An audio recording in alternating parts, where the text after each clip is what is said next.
Magandang oras po sa inyong lahat. Isang mapagpalang pagkakataon na naman ang ibinigay ng ating Panginoong Diyos upang tayo magsama-sama sa programang Oras ng Pag-aaral. Kami po ay nagagalak na kayo aming makasama muli sa ating pag-aaral ng salita ng ating Panginoong Diyos. Minabati natin ang lahat ng ating tagapanood at tagapakinig dyan sa YouTube channel at Adventist World Radio sa 89.1 mula sa Luzon, sa Visayas at sa Mindanao at ang ating mga taga-subaybay natin dyan sa Ibayong Dagat. Mula sa Geneva, Seventh-day Adventist Filipino Church, sa Santa Rosa, Laguna, sa Chicago, sa Southern Leyte, sa Sarangani Province, sa Zamboanga del Sur, sa Caranglan, Nueva Ecija, sa Bagong Silang, Caloocan City, sa San Isidro, Isabela, sa Texas, USA, sa Rojas, Palawan, sa Valenzuela District at sa New York City. Magandang oras sa inyong lahat at pagpalain nawa kayo ng ating Panginoong Diyos. Sa programang ito ay sama-sama nating bubuksan ang salita ng Diyos at pag-aralan ang mahalagang aral na makakatulong sa ating pananampalataya at pamumuhay. At ang ating hangarin na hindi lamang kalaman, kundi mas malalim pa na pagkakilala sa ating Panginoon at higit na pag-ibig sa Kanyang mga pangako.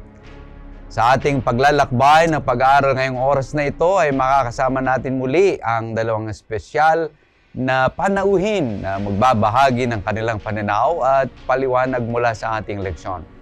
Sama natin muli ngayon si Pastor Marvin Diaz, ang Ministerial Secretary ng Northern Luzon, Philippine Union Mission. Kumusta kayo, Pastor Marvin? Mabuti naman sa biyaya ng Panginoon at yung mga kaibigan, mga kapatid na sumasabay po sa programang ito. Saan man kayo naroon, nawa maranasan niyo po ang pagkalinga ng Panginoon at lalong-lalo na sa pagkaunawa ng salita ng Panginoon. Amen. At kasama din natin si Pastor Gaspar Abang, ang Stewardship Director ng Northern Luzon, Philippine Union Mission. Kumusta kayo, Pastor Gaspar? Napakasayang araw, oras ang bawat isa dahil itong panahon na naman tayo ay hihinto, tayo ay makikinig at tayo ay patuloy na mag-aaral ng salita ng Panginoong Diyos.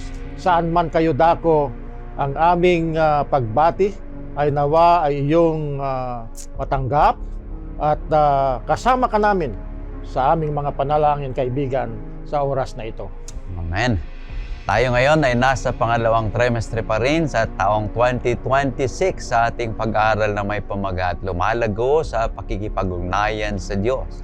At tunay nga na kamangha-mangha ang patuloy nating paglalakbay sa mas malalim na pagkaunawa ng mga banal na kasulatan. Tayo ngayon ay maganda at sabay-sabay nating simulan ang ating pag-aaral ng ating leksyon. At upang tayo gabayan ng Espiritu Santo, tayo po muna ay manalangin. Hilin natin si Pastor Marvin na pangunahan tayo sa panalangin. Dakilang Diyos, batid po namin ang limitation po ng aming kakayahan. Ngunit kami po ay dumidepende po sa inyo sa pakikitungo ng banal na Espiritu at sa Kanya pong paggabay sa aming pag-aaral. Nawa ang mga leksyon na ito ay magbigay sa amin ng karanasan upang kami po ay mapalapit po sa inyo. Lalo na sa aming pag-aaral sa leksyon na may pamagat, practical prayer. Maraming pong salamat sa pagdinig sa aming panalangin sa pangalan ni Jesus. Amen. Amen. Tayo po ay nasa pang-7 na bahagi na ng ating leksyon sa trimestreng ito na may pamagat, practical na panalangin. Naway maging makabuluhan at mapagpalang ating pag-aaral habang ating sinusuri ang pang-7 na bahagi ng ating leksyon. At ang ating talatang sasauluhin ay matatagpuan sa Aklat ng Mga Awit, 62, ang talata ay 8. Magtiwala kayo sa Kanya sa lahat ng panahon, o bayan. ibuhos ninyong inyong puso sa kanyang harapan para sa atin at ang Diyos ay kanlungan. Kaibigan, kumusta ang lagay ng iyong buhay panalangin? Tanungin mo ang iyong sarili ngayon, gaano nga ba ako kadalas makipag-usap sa Diyos? Ito ba ay ginagawa ko araw-araw ng may sigasig at pag-asa? O baka naman naalala ko lang siyang tawagan kapag ako'y nasa gitna ng kagipitan? Lagi bang puro request at paghingi ang aking mga dasal? O naglalaan din ako ng oras para purihin at pasalamatan siya? Sa gitna ng aking abalang trabaho o bagong bawat subo ng pagkain, nararanasan ko na bang tunay na kapangyarihan ng kanyang presensya na kayang bumahago sa lahat ng aspeto ng aking buhay?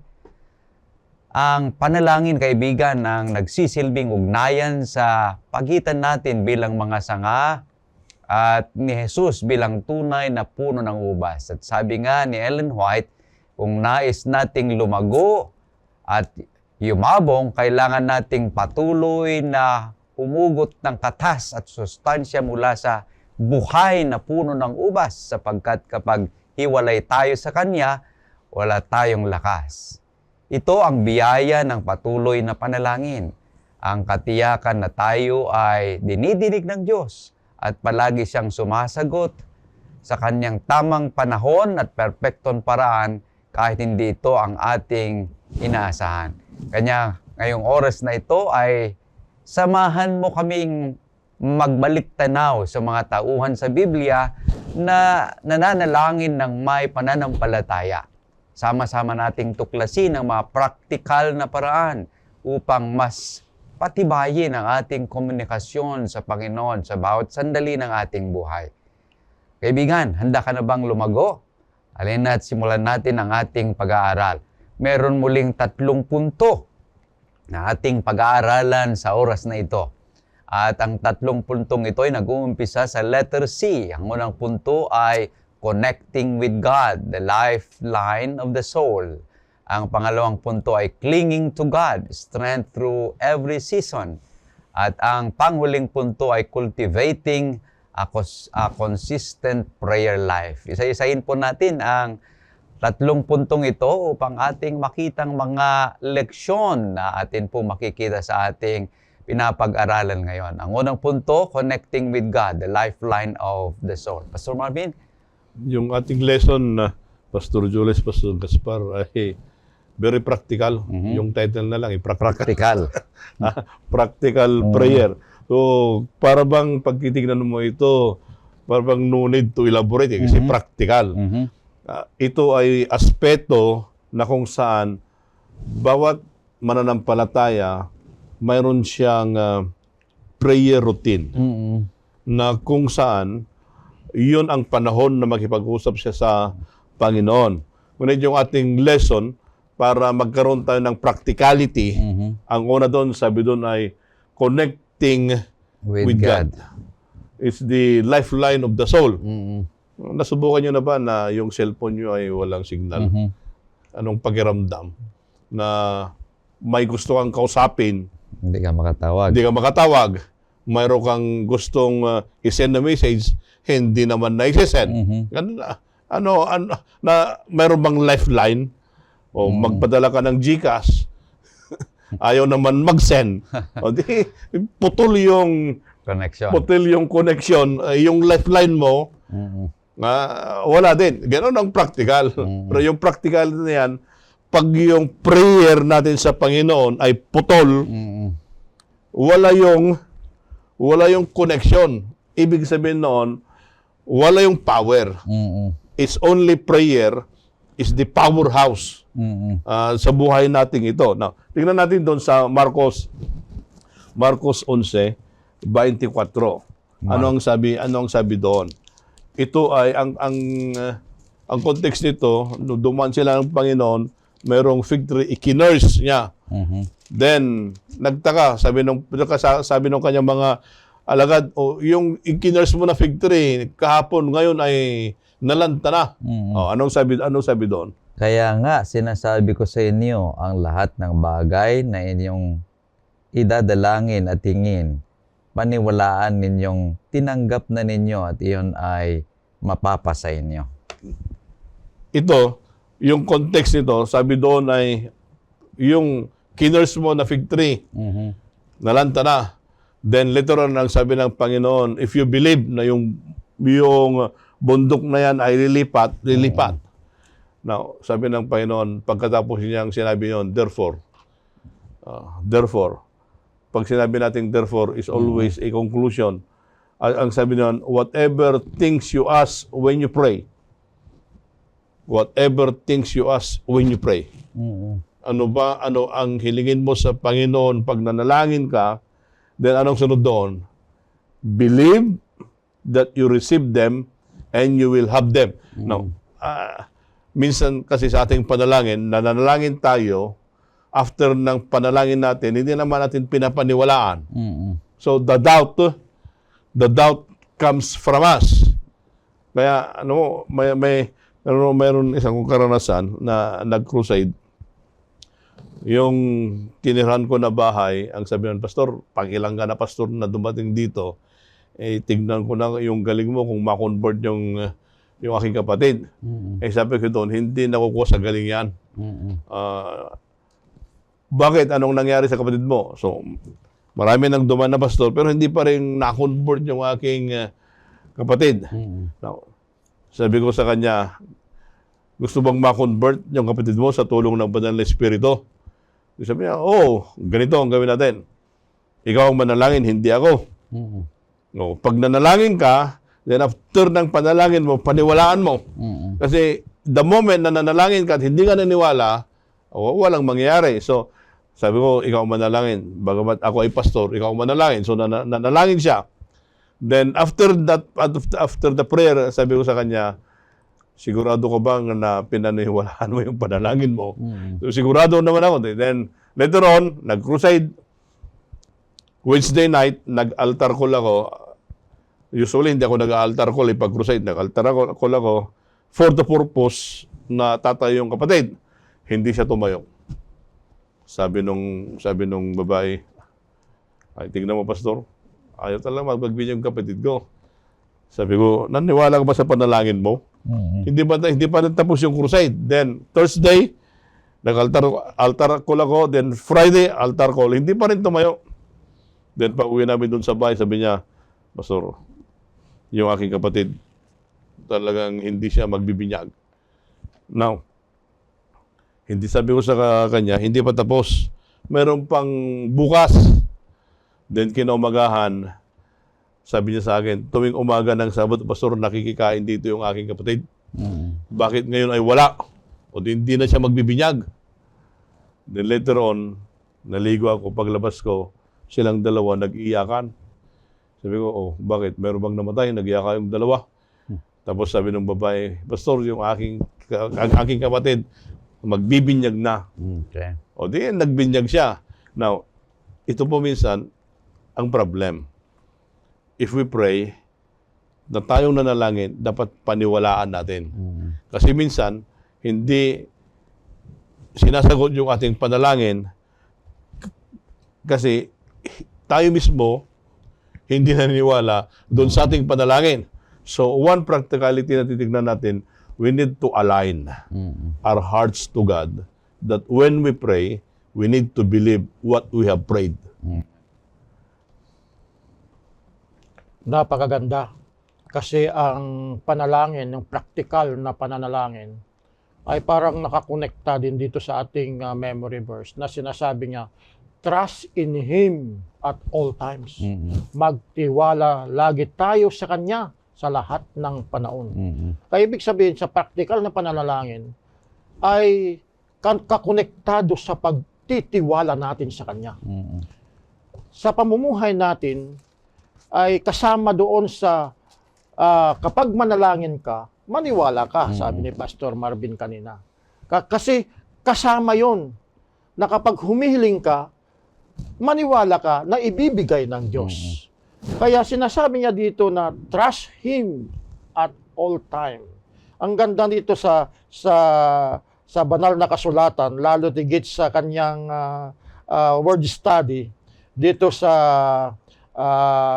trust, na sabing trust dito sa Psalms, the word trust ay bityo. Ibig sabihin, to rely, to feel secure, and be confident. Ibig sabihin, kapag ikaw ay magtiwala sa practical na pananalangin, ikaw ay nagre-rely sa Kanya. Humihiling ka sa Kanya. Sinisecure mo yung ay kinakabuhay mo. You need to feel it through emotion, through trust, na talaga yung panalangin mo ay ibibigay niya. At ang sabi pa dito, dapat kumpiyansa ka. May kumpiyansa ka na yung panalangin mo na yun ay tutuganan ng Diyos. Ito yung madidevelop sa atin sa mga practical na mga pananalangin sa Diyos upang tayo po ay ipagkaloob ng Diyos kung ano man yung hinihiling po natin sa ating mga buhay. Amen. So napakaganda na atin pong titingnan na kung saan itong connecting with God na unang punto ng ating leksyon. Una, yung ating sinasabi kanina, our faith is active ownership, na kung saan this shifts prayer from maybe to a certainty. Yung binanggit natin kanina, na dapat paniwalaan mo na yan ay mangyayari at ibibigay ng Panginoon. You position your heart to trust God's character na ibibigay sa iyo yan ng ating Panginoong Diyos.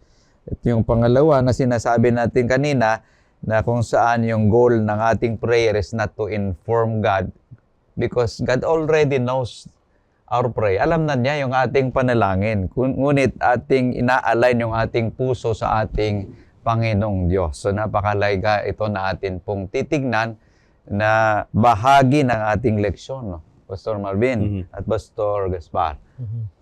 So tayo po idadako na sa pangalawang bahagi ng ating leksyon, clinging to God, strength through every season. Pastor Marvin. Yeah. Maganda ito kung titignan natin yung mga biblical character na kung saan sila ay kumapit sa Panginoon. Tama ba yung Tagalog doon sa clinging? Clinging. No. You cling to God, yung kumapit ka sa Panginoon. Kasi yun, ang sabi doon ay, if we cling to God, then in every season of our life, then we find strength. Tingnan natin una dito tingnan natin si Elijah. Si Elijah ay siya yung paboritong prophet ni Ahab at saka Jezebel. Especially i-persecute. Kasi si Elijah, yun yung tumutugi sa kanila na mali ito. At dahilan dito, then doon sa bundok ng Carmel, nandun yung the living God versus Baal. Then after that one, ano ang nangyari doon? Kasi nung natalo sila doon, gusto nilang patayin si Elijah. Pero ang Panginoon ay siya yung nagdala sa kanya. Ito ang sabi doon sa unang Hari 19, 11 and 12. 11 and 12. Kanyang sinabi, humayo ka at tumayo ka sa ibabaw ng bundok sa harap ng Panginoon. At ang Panginoon ay nagdaan at biniyak ang mga bundok ng isang malaki at malakas na hangin. At pinagpuputol-putol ang mga bato sa harap ng Panginoon. Ngunit ang Panginoon ay wala sa hangin. At pagkatapos ng hangin ay isang lindol, ngunit ang Panginoon ay wala sa lindol. Pagkatapos ng lindol ay apoy, ngunit ang Panginoon ay wala sa apoy. At pagkatapos ng apoy ay isang banayad at munting tinig. Yeah. Tingnan mo natin, ito yung nangyari doon Bibiro mo, mga bundok yan, naghiwalay. Ngunit wala doon ang Panginoon. Pero ang sabi doon, after the fire, a small voice. Maganda dito, Pastor Jules, Pastor Gaspar, in prayer, we need also to listen. Yeah. Clinging to God is we need also to listen. At doon sa season, yung pag-iba-iba ng mga panahon sa ating buhay, ibig sabihin yun, iba-iba yung karanasan natin na mangyari sa buhay natin. Mayroong mga hindi maganda, may sakit, ano pa yon, pain or whatever circumstance or seasons sa buhay natin, we need to listen. Kasi po yun, minsan ayaw nating makinig. Gusto lang natin tayo ang papakinggan. Now, pero doon sa pagkikinig natin, in clinging, kagaya dito, napakinggan ni Elijah, but we need also to ask assurance. Pwede ba yung pwede bang assurance? Assurance doon sa hiningi natin sa Panginoon. Now, ito ang karanasan ni Job. Ni Jacob sa Genesis 32:26. Genesis. Ito yung sa wrestling with the angel the whole night. Genesis 32 verse 26. Sinabi niya, bitawan mo ako sapagkat nagbubukang liwayway na. At sinabi ni Jacob, hindi kita bibitawan malibang ako ay mabasbasan mo. Ang sabi doon, I will not let you go. Hindi kita bibitawan hanggang ako ay basbasan mo. Na yun pala, if we discipline ourselves to listen to God, then ang Panginoon ay babasbasan din tayo. Ito yung mga practical. Kasi minsan, ang nangyari dahil sa ating buhay ay ayaw natin pakinggan ang Panginoon na nagkipagsalita sa atin. Now, so in prayer, not only tayo ang nag-usap sa Kanya, then at times, we need to keep quiet and listen to the small voice. Then upon listening the small voice, ang hingi natin sa Panginoon, Panginoon, I will not let you go until you bless me. Paano mo hingin yon? When you're suffering sickness, when you're suffering pain, or ano man yan, can we say, Lord, you bless me? Na, ito yung clinging to God in every season of our life na we need to ask God's blessings. Amen. Pastor Gaspar? Napakaganda dahil itong memory text natin na sabi niya, trust in Him at all times. You people, pour out your heart before Him. Napakaganda sabi niya, pour out. Kung titignan mo sa root word na niya, salitang shipko, meaning to spill, to pour or gush out. Na yung practical na panalangin pala, bago tayo manalangin, Pastor Jolas, Pastor Marvin, you need to empty our heart. Yung para bang tanggalin mo lahat. Hindi yung marami kang alam, ganito. Hindi pala yung ganoon yung practical na panalangin. Para sa ganoon, ang Diyos ay punuhin niya yung ating mga panalangin. Kailangan nating tanggalin lahat. Through confession. Kaya kung babasahin mo the message ng ating Panginoong Diyos doon sa 7 churches of the Asia Minor, isa lang yung kanyang panukala sa kanyang iglesia. Ang salitang repent at magbalik loob sa Diyos. Kapag pala yung practical na pananalangin natin ay tanggalin natin, let our life be empty. Yung talagang empty. Para sa ganun, ang Diyos pala ay kanyang ibibigay, pupunuhin sa buhay natin at tayo na ay magkakaroon ng kapangyarihan sa ating mga buhay. Kaya napakaganda, kaya nga sabi ng Panginoong Diyos, kung babasahin natin, nakasalalay sa puso, yung practical, yung sinseridad. Kaya kung basahin natin sa Ezekiel chapter 36 verse 26, yun ang nais ng Diyos. Pakibasa, Pastor. Kasi nakakonekta yung laman ng buhay natin, laman ng isip natin sa ating pakikiugnay sa Diyos. Ano po ang sabi? Bibigyan ko kayo ng bagong puso at lalagyan ko kayo ng bagong espiritu sa loob ninyo. Aking aalisin ang batong puso sa inyong laman at aking bibigyan kayo ng pusong laman. Kaya kung hindi natin i-empty ang buhay natin, hindi natin mabago yung dating kalagayan natin, ang Panginoong Diyos, hindi niya tayo bibigyan ng puso na may talagang sinseridad na puso na lumalapit sa Kanya. Kaya kung babasahin mo, magpapatuloy yan, Pastor Jolas, ang maganda kapag nabago pala yung puso natin, mayroon na tayong kapangyarihan na sumunod sa kapanukala ng Diyos. yung practical na pumumuhay natin bilang isang Kristiyano, nararanasan natin yan. Ang maganda sa verse 30, ang ganda yan. Kapag pala yung empty yung buhay natin, yung puso natin na bago, inalaw natin ng Diyos na siya yung nagbigay ng panibagong puso, na transform ang buhay natin, yung practical na panalangin natin, may kaakibat pala ng pagpapala ng Diyos. Anong sabi niya? Aking pararamihin ang bunga ng punong kahit ang ani sa bukid upang hindi na kayo muling magdadanas ng kahiyan ng taggutom sa mga bansa. Yun ang promise niya kapag we emptied our heart, our mind, at kapag tayo ay nananalangin, ang practical application niya ay mayroong kaakibat na pagpapala ng Diyos. Sabi niya, hindi ka na makakaranas ng tagutom, hindi ka na makakaranas ng mga hirap, at hindi ka na makakaramas ng mga kapighatian. Sabi niya, I will command the fruit of the tree. I will command the land to provide the needs of His people. Napakaganda yung lesson natin. Ang practical na pananalangin, practical prayer, let our hearts and our life empty. Para sa ganon, ang kapangyarihan ng Diyos ay mararanasan natin. Yeah. Pastor Jules, kung sakali man, kunyari, ayaw pakinggan hindi ayaw pakinggan, how do we react kung may delay? Yung panalangin. Yung panalangin. Yung answer ng ating panalangin. Paano yun? Kung may delay, di ba minsan, hindi naman natin alam yung will ng Panginoon.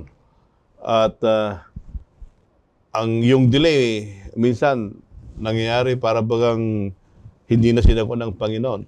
Then, paano ka tayo mag-react ng gano'n? Yung nakikita ko rito sa karanasan ni Elijah tungkol sa kanyang exhaustion and fear sa chapter 19 nating pinapag-aralan, Pastor. Nakita ko na yung kanyang panalangin ay kung maaari kunin na yung kanyang buhay. Sabi dito, siya'y humiling na siya'y mamatay na sana. Na nagsasabi, sapat na ngayon, O Panginoon, kunin mo na ang aking buhay sapagkat hindi ako mas mabuti kaysa aking mga ninuno. Yung bang delay noon, di ba yun sa delay dyan, yung delay, di ba pinipersecute siya, nanalangin naman sa Panginoon. Then, habang nananalangin siya, still, he was being persecuted. Then, sabi niya, Panginoon, ako na lang, di ba, pumunta siya sa time na nagkaroon siya ng anxiety. Anxiety ba yun? Sabi niya, gusto na niyang mamatay. Gusto nang mamatay. Then, well, in fact, nanalangin siya. Pero yung sagot ng Panginoon, silence naman. Walang sagot naman ng Panginoon doon na kuhan. Kasi kung ating titingnan, merong earthquake, wala naman doon ang Panginoon. Merong great wind, merong fire, wala naman doon ang Panginoon. Instead, God came in a low whisper. Iyon yung sinasabi. So ibig sabihin noon, there are times na sabi natin gap, yung panalangin natin that God is silent. Hindi ko kung nakikita nyo doon sa ating lesson, kasi doon sa panalangin. Diba, there are times na, how do we react in times na yung ating panalangin ay nadidili ang sagot at ang gusto natin masagot agad. Hindi naman nangyayari. And later on, yung panalangin natin ay eventually hindi siya nasagot. Kunyari, meron tayong isang kamag-anak na may sakit na cancer. Di ba? Pinapanalangin natin. Nagpre-request ka sa church kung saan-saan. Then later on, ang nangyari sa kanya, namatay pa rin. May sagot yata si Pastor Gaspar eh. At alam ng Diyos na ang panalangin ay napaka-importante. Kaya nga, bago ka manalangin, alam na niya. Yung nararapat na sagot sa ating mga panalangin. Kaya nga, kapag tayo ay nananalangin, hindi yung nais natin, kundi yung nais ng Diyos. Yeah. Yun yung ating laging panalangin. Okay. Na bagamat gusto natin na humaba ang buhay, gumaling yung may sakit, at mabigyan ng magandang buhay yung isang kapatid, hindi yung nais natin. Kaya nga yung panalangin natin na lagi-lagi, not my will, but thy will be done. Sabi yan ng pattern ng ating Panginoon Jesus. Kasi yun yung minsan, kasi we're talking, pinag-usapan natin dito yung practicality ng panalangin eh. Minsan may delay, minsan hindi siya nasagot yung nais natin. Pero above all, tama yung sabi ni Pastor Gaspar, na the will of God, Yun ang masusunod. yun ang masusunod. Pero minsan kasi sa ating panalangin, nagiging selfish tayo. Na hindi yung will ng Panginoon, kundi ang mangyayari, my will be done. Yung gano'n ang nangyayari. Kaya yung ating panalangin, paminsan-minsan kasi ito ay, we're talking with the practicality. Di ba nangyayari yun sa buhay Kristiyano na may delay, minsan denied yung ating panalangin.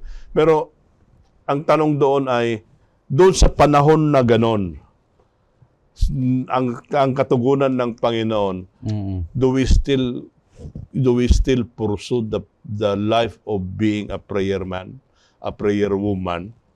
Tingnan niyo. Ito, yung kaya ko inilabas na tanong yon. Kasi dito, dun sa karanasan ni Hana, naalala si Hana, na si Hana ay pumunta doon, gusto niya magkaanak. Pero mayroon siyang delay doon sa 1 Samuel 1:15, tapos taron tayo doon sa 17. Ano ang sabi doon? Ngunit sumagot si Ana, hindi Panginoon ko, ako'y isang babaeng lubhang naguguluhan. Hindi ako nakainom ng alak o inuming nakakalasing, kundi aking binubuhos ang aking kaluluwa sa harapan ng Panginoon. Verse 17, na magkagay sumugot si Eli at sinabi, umayo kang payapa at ipagkakalobnawa sa iyo ng Diyos ng Israel ang kahilingan na idinidulog mo sa Kanya. Yan. Ang tingnan niyo po dito ang nangyari. Diba? Gusto niya magkaroon. Sabi niya, parang lasing ito ah. Ngunit, anong sabi doon? Hindi ako lasing. Ang sabi ni Hana, I have poured out my soul before God. So, in clinging to God, is pouring ourselves to God. Yun pala yun. Kaya may delay man yan, kung denied yung panalangin, ang importante yan, we still cling to God. And still, the will of God, yun ang mangyayari doon. Kaya, pero magandang tugon ni Priest Eli sa kanya, doon sa 17, sabi niya, go in peace. Umayo kang payapa. Go in peace. Kasi minsan, pag nakikistruggle tayo at gusto natin yung mangyari doon sa panalangin natin na ito ang gusto nating mangyari ay hindi yun ang kalooban ng Panginoon, we don't have peace of mind. Pero the moment na we recognize yung will ng Panginoon, then there will be peace of mind. Amen. Yun yung pagsunod doon sa will ng Panginoon. Pero pag nag-struggle pa lang, struggle ka na your will be done, not God's will be done, then you don't have peace. But the moment na nagsanggir ka, una natin Ilocano that you lean on the promise of God, then you will have the peace of mind. Then, ang sabi ni Eli, God will grant your petition. Yeah. Napakaganda ito eh. Napakaganda kasi magkakaroon ka talaga ng kapayapaan anuman ang tugon ng Diyos sa atin kung mayroon kang pagtitiwala sa Kanya. Kasi kung yung pagtitiwala mo ay hindi sapat, doon ka talagang magugulumihanan. Kaya sa first statement pa lang sa verse natin trust Him at all time. Kaya ito yung mang-motivate sa atin. Sa huling phrases niya, sabi niya, God is a refuge for us. Kapag magtiwala tayo, ipagkakalob pa rin niya kay payapaan, katahimikan, kagalakan, kasiyahan sa lumang circumstances sa buhay natin because God is our refuge at all times. Yan ang napagagandang practical na ikabuhay natin sa ating panalangin, Pastor Jones Amen. and Pastor Marvin. Napakaganda yung ating pinapag-aralan, mga minamahal. Kanya nga tayo tutungo na sa panghuling punto ng ating leksyon, cultivating a consistent prayer life. Pagkatapos na ating nakita yung connecting with God, clinging to God, tayo dadako na sa cultivating a consistent prayer life. Pastor Marvin. Yung salitang cultivate, saan natin nahango yan? Sa pagtatanim. Di ba sa pagtatanim yan, you cultivate. Para sa ganon ay lalago. Mo ngayon. Ibig sabihin yan, yung cultivate ay daily nakukultivate natin yung prayer life natin. Kaya ang sabi sa John 15:8, ano ang sabi doon sa 15:8? 15:8. Sa pamagitan nito'y nalulwalhati ang aking Ama na kayo'y magbunga ng marami at maging mga alagad ko. Yan. Tignan natin alam mo na pag kinultivate mo, Magmunga. hindi siya magbubunga. Yan. Pag kinultivate mo, mayroon siyang bunga. So, ibig sabihin yan, yung ating prayer life, pag ito ay palaging nakukultivate, then magkakaroon siya ng bunga. Yan. Babalik ako doon sa previously na ating pinag-uusapan. Kunyari, may sama ka ng loob. Hindi mo siya mapatawad. Then, you cultivate a prayer life na pinapanalangin mo siya, ini-intercede mo yung tao na yon. Then, later on, yung bunga noon, yung sama ng loob mo, nawawala. Yun yung bunga. Na instead na ang sama ang loob na ang maranasan mo, then yun ay iibigin mo na siya. Yun na yung bunga. So in the practical prayer life, dapat maranasan natin yung bunga ng ating panalangin. Na instead of hate, love. Instead of selfishness, generosity. Yan. Yun po yung yun po ang kinakailangan yun. Kasi yan, we cultivated a life of prayer na yung panalangin na yan ay nagbibigay po sa atin ng growth personally and fruit of the Spirit doon sa ating panalangin. Okay. Napakaganda kasi kapag nagko-cultivate ka, dalawa lang yung klaseng bagay na pupuntahan. Kapag mag-cultivate ka na may kasamang kasamaan, magbubunga din ng kasamaan.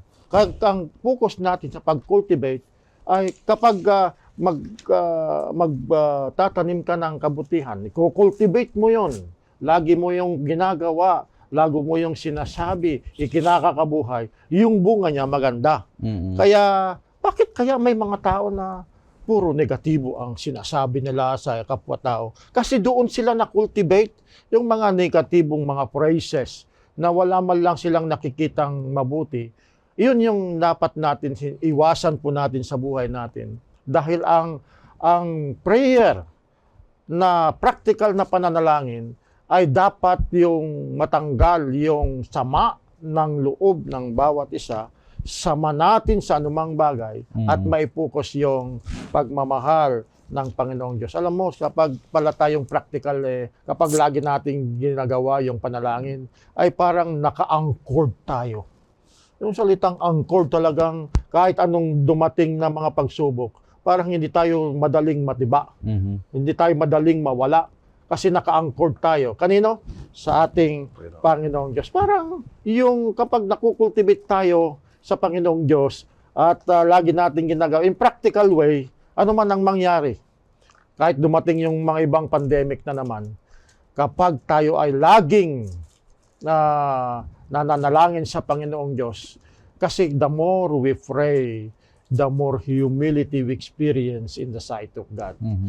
Kaya dito yung practical na buhay na ang panalangin ay nakakatulong sa atin. Yung pagtanggap sa bawat araw, bawat hamon na dumating sa buhay natin upang tayo lalong magtatagumpay. Pastor Jolas, Pastor Marvin. Amen. Meron akong gustong basahin dito na talata. Ewan ko kung anong pagkaunawa ninyo. Sabi sa Pilipos 4:6, huwag kayong mabalisa sa anumang bagay, kundi sa lahat ng mga bagay sa pamagitan ng panalangin at pagsamo na may pagpapasalamat ay ipaalam ninyo ang inyong mga kahilingan sa Diyos. Anong sinasabi dito ni Apostol Pablo, Pastor Marvin? Doon sa Philippians ko niyan eh. Doon sa Philippians context na minsan yung mga tao diyan parang they're anxious of your daily needs. Pero sabi doon, bring that to God. Bring that to God. Kaya sa isang mananampalataya, kasi pag yung focus ay yung earthly needs, parang cobweb yan eh. Natatakpan yung ninanais nila. But ang sabi doon, but everything, bring it to prayer. Yan. Kaya maganda rin yung cultivation of prayer life. Iyon ay hindi one time. Iyon ay kinakailangan na lagi-laging magganap yon. Kasi pag one time lang siya, nung ay kabingkulan. Di ba yung sa Ilocano yun ay matigas na lupa. So mahirap mo i-cultivate yon. Yung matigas na lupa, bingkol sa Ilocano yan eh. Mahirap i-cultivate yon. So anong gagawin mo dun sa matigas na lupa? Palambutin mo yon. So ang ibig sabihin nyo nun, yung puso natin, malalambot yan pag constant yung ating prayer. Hindi siya magiging binggol, kundi yan ay lalambot yan. Kaya maliwanag doon sa sabi ni David, doon sa awit, 1 versikulo 3, Sa mga awit. kung saan ay yung taong marunong i-cultivate yung kanyang prayer life ay kagaya ng isang kahoy na naitanim sa tabi ng tubig. Anong sabi Siya ay gaya ng isang punong kahoy na itinanim sa tabi ng agos ng tubig, na nagbubunga sa kanyang kapanahunan, ang kanyang dahon na may hindi nalalanta, sa lahat ng kanyang ginagawa ay nagtatagumpay siya. Yan po yung cultivate the prayer life na ang sabi doon, planted by the rivers. Yung kanyang pananampalataya ay hindi siya magkakaroon ng drought. Ano sa drought ang Tagalog? Tagtuyot. Hindi siya matutuyo. So, ang ibig sabihin nun, pag yung isang mananampalataya ay constant yung kanyang panalangin, hindi matutuyo yung kanyang pananampalataya. Then, hindi lang matutuyo yung pananampalataya, ang sabi nyon, that brings forth its fruit in its season. Yan. Yan ay, yung bunga din, ay namumunga. Namumunga yan. So, ang ibig pong sabihin yan, pag na-cultivate natin ang prayer life natin, yung bunga ng banal na espiritu, yung tuloy-tuloy yun na nakikita doon sa buhay ng isang mananampalataya. At hindi lang yon, ang sabi doon, yung kanyang dahon ay hindi siya nalalanta. Ibig sabihin nun, mayabong. Ang isang mananampalataya na na-cultivate niya yung kanyang prayer life, yung kanyang pananampalataya, mayabong yan. Whatever season na pumunta sa kanyang buhay, mayroon mang kasayahan, may sakit man yan, mayroong tagtuyot man yan, ano man yan, mayabong pa rin yung kanyang dahon dahilan sa na-cultivate niya yung prayer life. At hindi lang yon, ang sabi doon sa huli, and whatever he does shall prosper. Mm. Ito po yung sabi doon sa Pilipinas, don't be anxious, Mm. but bring that anything Tugad. to God. Ibig pong sabihin nun, yung isang mananampalataya na na-cultivate niya yung kanyang prayer life, ano man ang kanyang gagawin, God will bring prosperity doon sa kanyang gagawin dahilan sa yung prayer life niya ay naging constant na sa Panginoon. Napakaganda kasi kung titignan natin sa root ng Philippians chapter 4 verse 16, Mm. the word be anxious, Mm. yung salitang Grego na mirinao, Mhm. ibig sabihin to be divided, Mm. distracted, or fold in the different direction. Ibig sabihin dito, wag kayong ma-divide. Wag kayong ma-distract. Mhm. Wag kayong pumunta sa iba-iba direksyon. Sabi nga dito, don't be anxious. Sabi nga, be anxious for nothing. Kundi, hindi tayo dapat ma-divide, hindi tayo pupunta sa iba-ibang direksyon, kundi, but in everything in prayer, dadalhin natin ito lahat sa panalangin. Mm. Kaya sa ating practical na pamumuhay, instead na mag-worry tayo, instead na pupunta tayo sa iba-ibang mga kaisipan, iba-ibang direksyon sa buhay, sa iba-ibang direksyon sa ating pamamahala, dapat magkaisayo na dalhin natin lahat sa Panginoon. Yun yung sinasabi niya na sa be anxious for nothing, but we will bring it all to God in prayer. Okay. Meron pang gusto kong ilabas dito sa ating pinapag-aralan, Pastor Gaspar at Pastor Marvin, na can you still thank God in the midst of loss, in the midst of pain, in the midst of heartache? Kahit na na-cultivate mo na yung prayer life mo, it is easy to pray to God na yung ating panalangin ay humihingi palagi instead of thanksgiving. So, ano yung inyong masasabi dito? Na kung saan ay karamihan sa ating prayer life ay requesting the Lord instead of thanksgiving. Doon sa, say for example, sa karanasan ni Job, instead of making request, ay sabi niya, binigay ng Panginoon, kinuha ng Panginoon, purihin ang pangalan ng Panginoon. Ito ay isang karanasan sa isang mananampalataya na nakadepende ito doon sa koneksyon niya sa Panginoon. Kasi minsan sa buhay ng isang mananampalataya, yung mga bagay-bagay nun na hindi naiwasan. Darating at darating yon. Kahit yung doubt, darating na darating yon. Ngunit ang sabi po dito sa Colossians 1:10, ang sabi doon ay Colossus 1:10. 1:10. Oh. Colossus 1:10. Upang kayo'y lumakad ng nararapat sa Panginoon na lubos na nakakalugod sa Kanya, namumunga sa bawat gawang mabuti at lumalago sa pagkakilala sa Diyos. No. So kailangan natin yung lalakad sa ating Panginoon at fully sabi doon, pleasing Him and being fruitful in every good work. Kailangan yon, Pastor Joles. Kasi sa isang mananampalataya, minsan kahit panalangin tayo ng panalangin, pinapadaan pa rin tayo ng Panginoon sa detour. Di ba?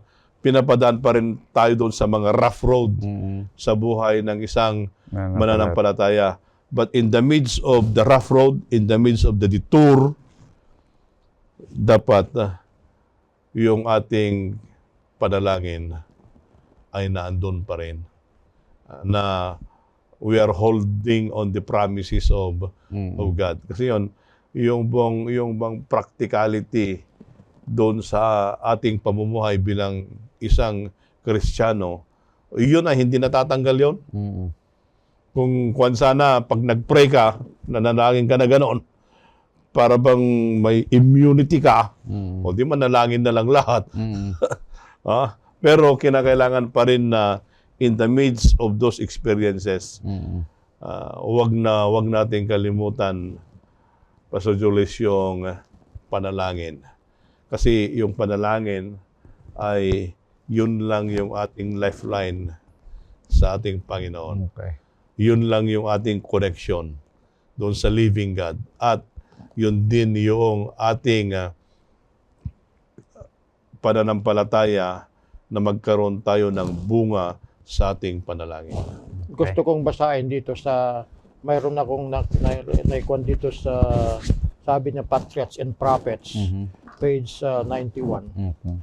about the experience of Jacob. Mhm. Sabi niya, Jacob's labor was hard and his reward uncertain, but he patiently endured the trials that come upon him. His experience was to teach him the lesson of faith and patience. Through his trials, Jacob learned to place his confidence in God. Ito pala yung kwan natin, ang buhay natin. Bakit kaya tayo nakakaranas ng ganito? Kapighatian, paghihiwalay, kamatayan, paghihirap. Kagaya pala ni karanasan ni Jacob, ito pala yung nagde-develop sa atin how to be confident sa ating Panginoong Diyos. Na bagamat ganun nang nangyayari, ay nakukultivate pa rin sa atin yung salitang pagtitiwala sa Diyos. Amen.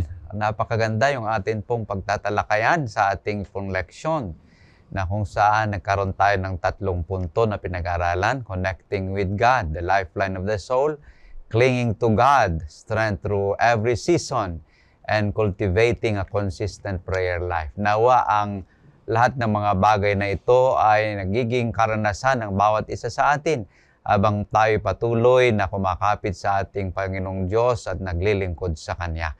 At bago tayo magtapos ay makakakinig tayo ng isang awitin, at pagkatapos ay lingin natin si Pastor Gaspar Abang na pangunahon tayo sa panghuling panalangin.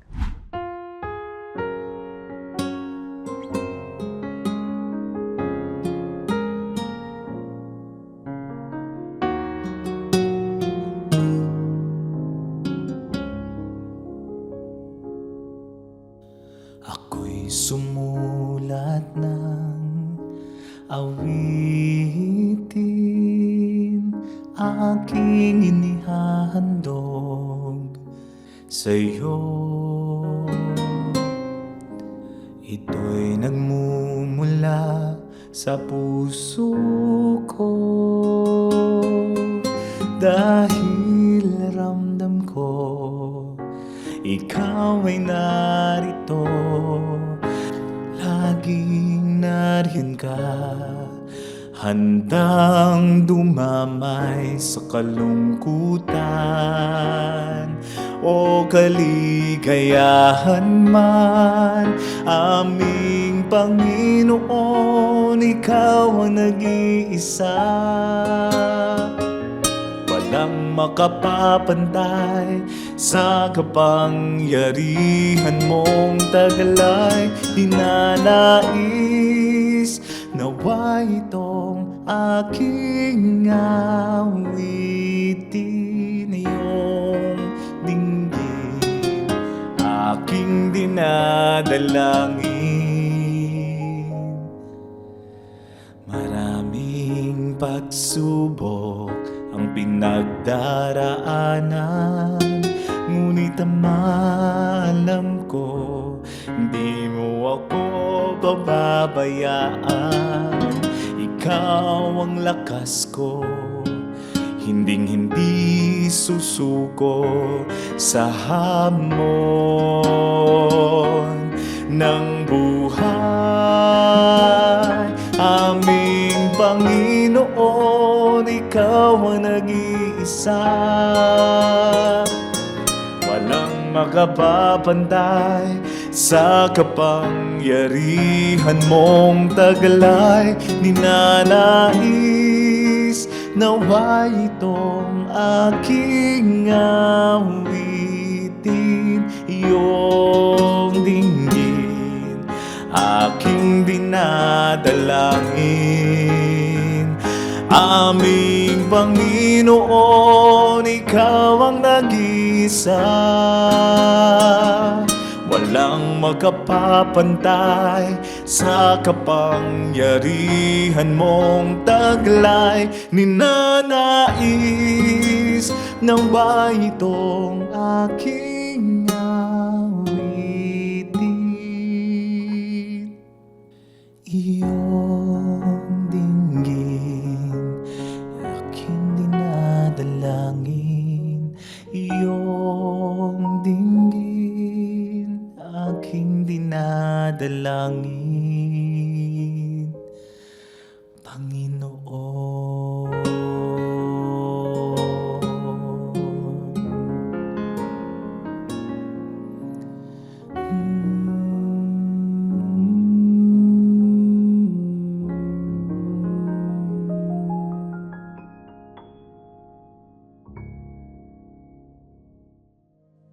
Ama naming banal, wala pong kabuluhan ang aming mga panalangin sa inyo.